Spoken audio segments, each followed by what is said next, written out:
All right, so if you want to just introduce yourself and maybe your course of studies and your current role right now, what you do for work. Sure. Well, my name's Jay Levy. I work with Elliott CHS Homeless Services. There's something called the PATH program, which is a national program of outreach and engagement. And we go out into the shelters and on the streets and in the parks and meet up with folks who are homeless, connect with people specifically that have mental health concerns or co-occurring issues, meaning mental health and substance abuse, or even trimorbid, meaning mental health, substance abuse, and medical concerns. And we're looking for really the most at-risk folks to work with and help them to access the system of services and resources and build pathways to housing and also to treatment. So that's the main thing that I do. I've written a couple of books on the subject, and I went to Columbia University way back when, in the 1980s, and I'm an LICSW, which means I have an MSW degree in social work. Right.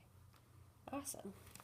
So, with all of your knowledge, what social aspects do you think would hinder people from getting out of their current status of homeless or being a part of the homeless community? Okay, well, it depends, how you define social aspects, but one of the things that you see that kind of drives homelessness is the economy, and certainly affordable housing is a big issue and concern in terms of people being able to sustain themselves economically. So it's a match between affordable housing and having appropriate income. So those are two huge economic factors. So a lot of work needs to be done, with job development and support, helping people to get income, particularly when you're talking about families, because you need enough of a family income. It costs more money to house families than it does individuals. Usually it's a single parent family, which is another, I guess you could call that a social factor if you look at kind of the breakdown of the family and to the degree that you have single parent families. That means it's a lot usually on a mother. Much more often, very rarely will you see a father with kids in the family system from time to time. And sometimes you'll see an intact couple, whether it's two women or two men or more traditional. Um, but for the most part, you see single parent families. I mean, by far, that's what you come across. So that's a lot on one adult's shoulders to make things economically sustainable, to be able to have the appropriate child care, to make things while you're at work, to have enough things like, if you were to compare people who are working, like in this country, to other countries, and the type of benefits that people get at work. There's issues around health care, there's issues around child care, there's issue around having appropriate sick days. When you have a child at home and the child is sick and the mother needs to then, or whoever's responsible needs to be the one to respond to that, and often there's not sick time and people are penalized for that.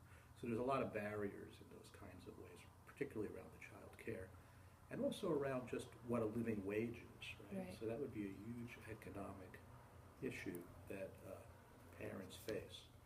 So I don't want to, and I never want to, underestimate the economic issues that drive homelessness. Right. Now, another big factor, and I think you can see this in some of the things that I heard you were already looking into, is something called the ACE testing that's done, and it's in reference to getting a measurement of adverse childhood experiences. It's a 10-question test that you can do with an adult, and they can tell you what experiences they've had as a child, basically traumatic type experiences, and we found that there's a very strong correlation, first of all, between homelessness and trauma and these early adverse experiences and some of the social problems that you see, which include homelessness and include emotional difficulties or mental So you have to look in our particular society, and particularly in urban areas, in poor areas, that there's very high rates of people being traumatized at a young age for different reasons. And then you got things like drug epidemics that play into this in poor areas. You may have kids that are more easily being swayed or easier access to certain types of drugs, gangs, witnessing violence, and so on. So you can see how it could be a cycle from an early age that then repeats at a later age. And then just the link between homelessness and trauma, if you think about it in terms of the early childhood, like the ACE scores that we're talking about, the 10-question test, if you have 4 questions or more that you answer yes to in regard to these connections to early childhood trauma, lack of support, this kind of thing, that puts you more at risk towards some of these issues later on in life. So you have that aspect. Then you have just what someone goes through in becoming homeless.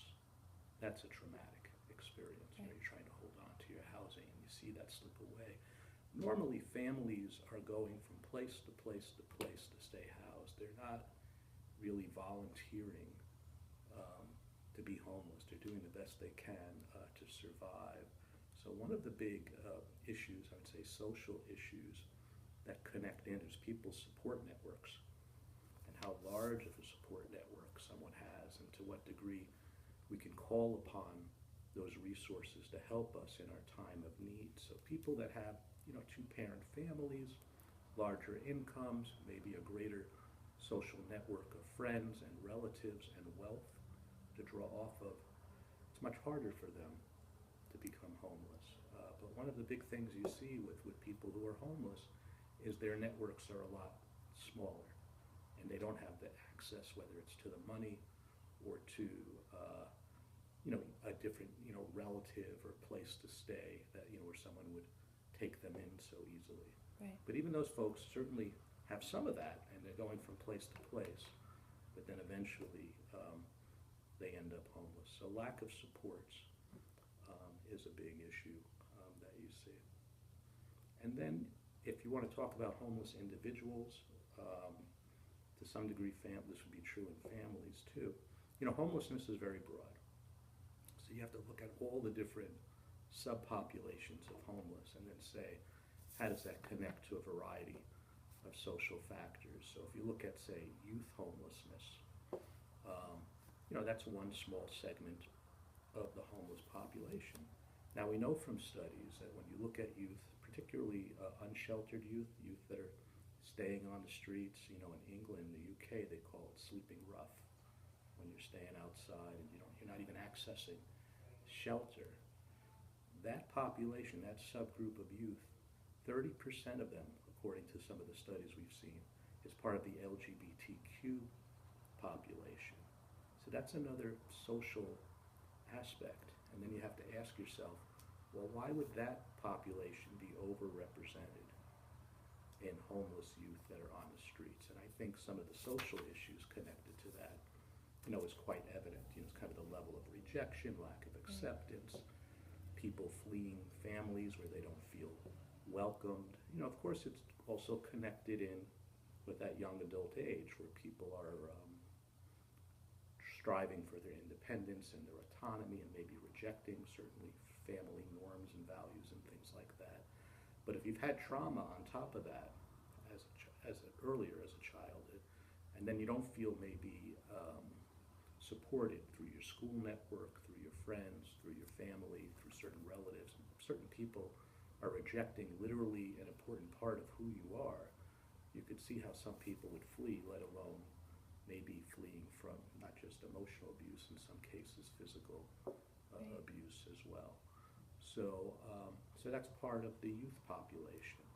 Another social connection might be in reference to veterans, right? That's a big part of the homeless population that's out there. Approximately, this is off the top of my head, you can look up the numbers, but probably about 13% of the homeless individuals, not families, but individuals, are veterans. And So these are people coming back from wars, many of them, whether it's Vietnam War or later on, issues with Iraq, now Afghanistan, people coming back and having a post-traumatic stress disorder, again, trauma-based kind of issues comes into play. Addiction often interweaves with that as a way of self-medicating and dealing with these type of trauma responses, and people over time develop full-fledged addictions. Then their medical health goes downward, spirals downward. Before you know, you got trimorbid people, meaning folks with substance abuse, mental health, and now medical issues. They have this history where they're being triggered left and right. They have trouble going into shelter environments, which are very stimulating, and so they end up more outside and in these kinds of places. So our policies, right, political policies, the way we think of war, the way we treat our veterans when they return, the amount of times that we're in overseas operations where these things are going on, all of that impacts the homeless situation back at home. So I think that names a few things. Right. Yeah. Definitely. So in the case of Dasani, who's growing up homeless, how would you see her getting out of the situation she's in as she gets older? What are the systems she can access? What are the things she can do, and maybe what social workers could do to assist a child who's growing up homeless to become not homeless or do better than she's doing now? Sure. Well, when you're a child, part of the issue is you're involved. In other words, someone who's under 18, you're involved in these larger social realities that you don't have necessarily a lot of control over. So, your family makeup, how you're being treated by your family. In her case, being in a shelter, and then the way those shelters are run in New York City, which, by the way, connects to another social reality, and that is, how are these shelters set up to begin with? How are they designed, and how many people are living in these spaces, and to what degree are the different places where we're sending people who are poor and without the supports that they need to live and to try to get back towards some sort of what I'll call loosely recovery, just more sustainability and stability to be able to not be homeless anymore. The environments that we send them to, are these psychologically informed environments? Are these trauma-informed type places that basically are safe and gives a person a sense of control as opposed to them going to a place where all that is sort of stripped from them. They don't feel autonomous, they feel threatened, so they don't have that level of safety. I mean, these are the basic things that we need as human beings to thrive. So if something's overcrowded, you have predators, you have people who are in charge, but they're not necessarily treating folks well or in a trauma-sensitive, trauma-informed kind of way. We know the link between homelessness and trauma. So things would start there, I think, in sort of the design of these places. And then there's certain policies in New York City, it's true in Massachusetts too, where in an effort to be, on one hand, humane, people say that we're not going to allow families to end up, if we can help it, on the streets. So what we're going to do is we're going to mandate that social services, that the city, that the state provides the funds to make sure that all homeless families have a place to stay, a place to go. Most states don't have that rule. So Massachusetts and New York City really stand out as two places where they have that rule. So guess what? As a result, we also have the most family homelessness of all the states. But what that really means is we're able to track better the families who are homeless, and people know that there's a place that they can go to get some help. And so those numbers tend to expand and go up. And so it's kind of a flip. In New York City and in Massachusetts, you'll see many more homeless families than you'll see homeless individuals. But if you go to any other state, it's the opposite way. There's much more homeless individuals than homeless families. So they tend to treat families and individuals in very separate systems. They don't tend to put them together. So they have different sheltering policies, different places like the Department of Children and Families that are there to help families, where individuals are treated very separately, in terms of getting the help that they need. So first off, I'm just talking about the environments where people end up. They need to be more designed in a way that's safer and better and less crowded and humane, and giving the person a sense of control and not threatening people.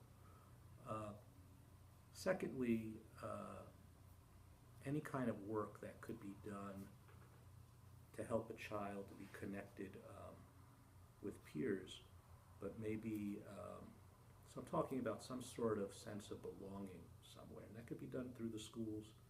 It can be done at these shelters, or whatever they would be called, these transitional housing kinds of places where people end up, where you could have some group work, you could have some group activities. Like I noticed in her story, she was interested in dancing, so it's great that they did that in the school. What if they also had something like that going on within this environment that she's finding very threatening, but now there's something positive that's being offered over there. So whether it's art classes or dance or theater or whatever it is. Part of it is also the social stigma, right? When you're homeless and she was afraid to share that initially, I believe, or it wasn't something. If the other kids find out, they're going to make fun of her and this kind of thing. But there's really a way to talk about that and to educate people around that, and maybe that should be more in the schools, not in terms of identifying who's homeless necessarily, but really educating people around the challenges that brings to people and the courage that it takes as a child to go through something like that, and the support really that's needed and can be given. So I think a lot more could be done, in the schools in terms of education, in these places where folks are at, in terms of outreach and the person really engaging. And this is the most important thing, I think, for social services. It's all about developing person-centered relationships. So for her to have a counselor that would come by to check in with the family, check in with her, and for her to see over time that this is really a person that she can trust, that really is looking out for her well-being as well as the family's well-being. And so as opposed to you get a caseworker, and the caseworker has 75 different families to serve, and they have all of the data entry and everything else they got to do, what that takes away from is what's needed the most, which is a sense of connection and trust, and that someone is really there to work with you, and there's actually a phone number or a way to text someone or to contact somebody when you're in need, when there's a crisis, when something's going on. So everything's not so out of control all the time. The problem is when you're in these out of control places, what it's doing is it's triggering whatever the past trauma is, it's making it worse, right? And it makes it very hard for someone to recover well from that. So those are some of the social things that need to be in place. But of course, what needs to also happen is how do you empower the family to get the income that they need to be able to go back to work. A lot of that story was talking about the way they would try to raise a buck, in different ways. And some of it was, what would be the words? Some of it was pretty creative, how they would figure out ways to raise some money. But where's like the skills training? Where's the linkage to jobs? We have something called Secure Jobs Program out in Massachusetts, particularly in Western Mass.